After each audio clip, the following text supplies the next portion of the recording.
Hello friends, நான் இன்றைக்கி தட்டைப்பயிறு குழம்பு வைக்க போகிறேன். அதுக்கு தட்டைப்பயிறு அவிச்சு எடுத்து வச்சுருக்கேன் பாருங்கள். ஃபஸ்ட்டு இதை இப்படி அவிச்சு நல்லா எடுத்து வைக்கணும்.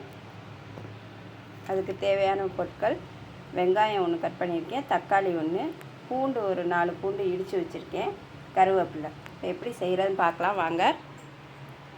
கடாயை வச்சு எண்ணெய் ஊற்றிருக்கேன். இப்போ இந்த எண்ணெய் சூடானதும் கொஞ்சம் கடுகு போட்டுக்குவோம்.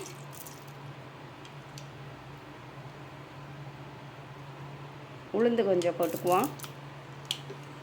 இது கொஞ்சம் பொரியட்டும். இது பொரிஞ்சிருச்சு. இப்போ வெங்காயம் போட்டுக்குவோம்.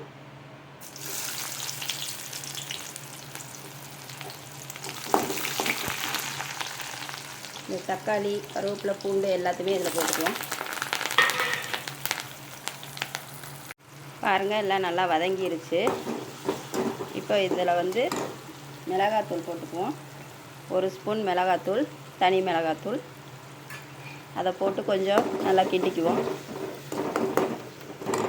இப்போ இதில் தனியாத்தூள் போட்டுக்குவோம். தனியாத்தூள் 2 ஸ்பூன் போடுறேன்.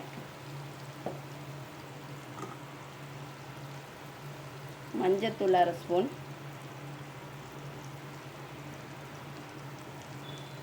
கொஞ்சம் புளி கரைச்சி வச்சுருக்கேன், புளி தண்ணி கொஞ்சம் ஊற்றுறேன்.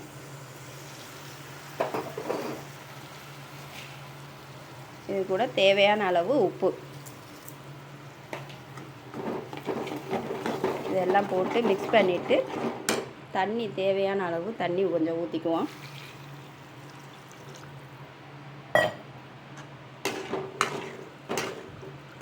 இதில் இப்போ அவிச்சு வச்சுருக்க தட்டைப்பயிரையும் போட்டுடலாம்.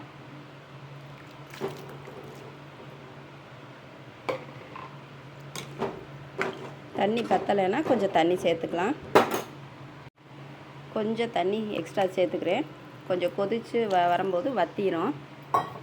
கொஞ்சம் கெட்டியாக இருக்கிற மாதிரி வச்சுக்கிறோங்க. இல்லை தண்ணி குழம்பா வச்சாலும் வச்சுக்கலாம். இது நல்லா டேஸ்ட்டாக இருக்கும். ஒரு 10 நிமிஷம் ஆகட்டும். பாருங்கள், நல்லா குழம்பு கொதிச்சிருச்சுங்க. நல்லா வாசனையாக இருக்குது. இந்த பூண்டு போட்டது நல்லா வாசனையாக இருக்குது. இந்த குழம்புக்கே பூண்டு தான் நல்லா வாசனை. பாருங்கள், தட்டைப்பயிறு குழம்பு ரெடி ஆயிடுச்சு. நீ ஸ்டவ் ஆஃப் பண்ணிவிட்டு இறக்கிக்கலாம்.